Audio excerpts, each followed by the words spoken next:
Well, I've got a feeling I'll get a slap on the wrist. Let's begin.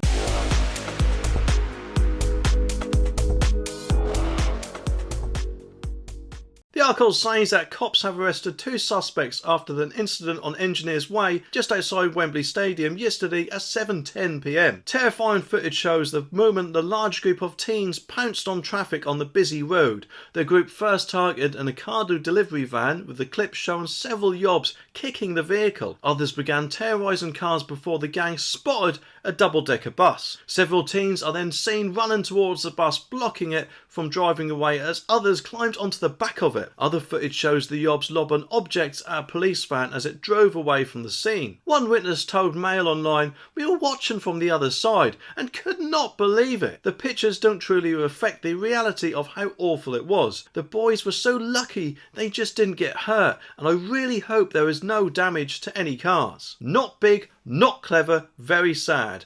Police arrested 2 males on suspicion of violent disorder and assault on police. A Met Police spokesperson said there were no serious injuries and a Section 35 dispersal order was put in place and officers dispensed the group. Well, hang on a minute. How about actually arresting a lot more than 2 people? Surely that would be more of a deterrent. I mean, let's face it, that's probably the whole reason why these kids, or youths or whatever, were doing this thing in the first place. It just seems so often nowadays that the power is taken away from authority figures such as police, teachers and even parents, and just handed to the children themselves to do whatever they like with. And this is obviously the result that gives us. Of course, it's not just them, is it? Because various members of Just Stop Oil, Extinction Rebellion, whoever knows what other environmental groups or whatever groups are young people and do tend to think they can just do what they like, don't they? Whether it's scaling gantries, vandalising things like chucking statues in the river, well, the police just stand by and watch and, of course, make them their very important cups of tea. It seems anyway, rather than doing an actual job and arresting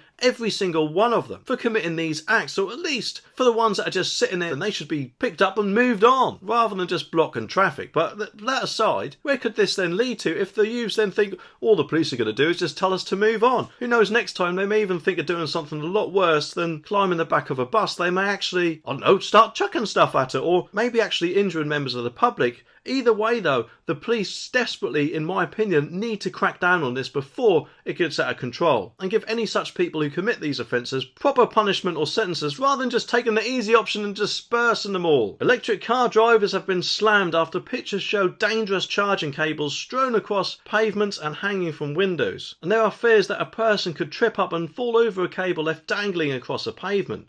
One photograph showed an orange cable hanging from a house in Wandsworth, South London, falling onto a lamppost and wrapped around a 20-mile-an-hour sign. Another image showed a charging cable hanging on a permit holders only sign in Wandsworth. And now, of course, charities have warned of a potential serious accident on a public highway. The National Federation of the Blind, UK Living Streets and Guide Dogs have now all called on local authorities and car companies to take action. The NFB UK, which campaigns on behalf of the blind, called for action as well. A spokesperson for the charity said to the Daily Mail, "With the growth in electric vehicle ownership, it is essential that infrastructure for charging them keeps up with the sales." Chris Theobald, hope I pronounced that right, Guide Dogs, which campaigns for the visually impaired, said to the Mail, "Street clutter on pavements remains one of the main challenges in facing blind and partially sighted people, with 97% of people with a vision impairment encountering problems with street obstacles. There are 37,055 public vehicle charging points across the UK,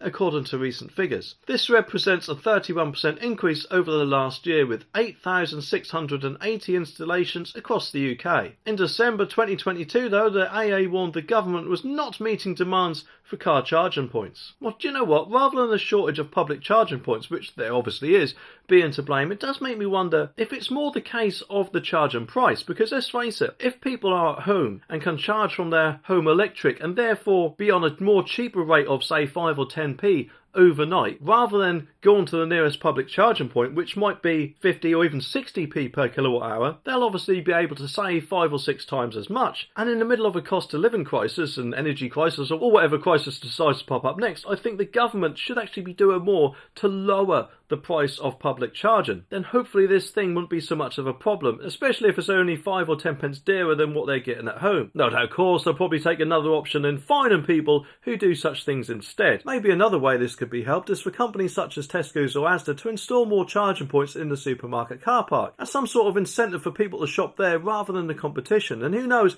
even if it isn't free, they, I'm sure, with the amount of money they've been making over the pandemic and recent cost of living crisis, they presumably would be able to give people who charge there a much better rate than what they get down the road in their local public charger. And of course, I don't know if it's just around where I live, but I do see quite a lot of empty public chargers, and it does make me wonder if something like this could be why. Because if people can charge up cheaper from their own house, no matter what the method, they're bound to do it, aren't they? Until of course it's bound to bite them in the bum if someone has an accident, and it may cost them a lot more in the long run, if that is indeed the case. Labour is considering new increases in sugar tax, even if it hikes food bills further. Shadow Health Secretary Wes Streeting said he was looking at prevention and public health measures to ensure we're living more healthy. He hammered food firm Nestle for introducing its new Kit Kat cereal, which the company describes as nutritious, despite it being high in sugar. Mr. Streeting told the BBC, "I don't particularly want to go round banning things, but then you see Nestle marketing new Kit Kat cereal for children, even having the audacity to claim it's nutritious." In a hint for more regulation, he said he wanted a greater degree of responsibility on the part of the food and drink industry, and Shadow Health Minister Liz Kendall pointed to sugar taxes as a way to make business change their behaviour. She warned, "We'll be looking at shifting events towards prevention." It comes as Labour leader Sir Keir Starmer will today set out how he would address healthcare issues if he wins the next general election, but he admits that more funding is not the answer. He will say, "Some people will tell you it is purely a question of money, and money is a part of it, but you can't look at the problems now and tell me it's all about money." Well, certainly not, of course, with what it seems as NHS managers pay, and not forgetting if they can afford to hire diversity officers and things like that. I personally think that money could be spent on much better things, as I'm sure quite a lot of you do as well. And I know I'm pushing the boat out with what I'm about to suggest, but they could actually spend it on, wait for it, treating the patients and buying the supplies needed to do that. But as for the queues, do you think there could be ever so slight chance of big NHS queues because of a sudden increase in population? Which makes me wonder, what could actually be doing that? I mean, it beats me, but to be honest, it seems lately our country's getting problems by the boatload, doesn't it? If you know what I mean. And as for the sugar tax, here we go again. Another Jamie Oliver inspired idea, no doubt. But when will these people get it into their heads? Putting 5 or 10p on something like a Mars or Snickers bar isn't going to stop people from buying it. But what it is going to do is pee a load of people off and make Labour lose votes. Which, to be honest, I don't know why I'm complaining there, because I don't really want Labour to get in. Although with the way Conservatives are going lately with Rishi Sunak, I don't really want them to get in either. Unless, of course, they do change their ways and do something about their unelected leader. To me, if anything, this comes across as money grabbing, trying to get as much money from us, the public, because let's face it, if they were really concerned about people's health, wouldn't they, instead of taxing us or the business themselves, which will no doubt push the price up for us customers, wouldn't they instead put a ban on sugar and thereby force companies to use a sugar alternative rather than just tax the hell out of everyone, it seems? But of course, as the years go by, that often appears to be Labour's way, doesn't it? Spend high and tax high and sod everyone else. But then again, of course, I could be wrong, and that opinion may just be my own, although to be honest, I got a feeling it isn't. And personally, I think the only way Labour would get any votes regarding the NHS is if they promised to either give every MP brain surgery, or maybe, who knows, an operation to remove their head from their bums. Yeah, I could be wrong, but I'm guessing this is another one of those policies that might just have a U-turn, kind of like the one in this video with what Keir Starmer is planning to do here. Anyway, subscribe for more and I'll see you in the next one.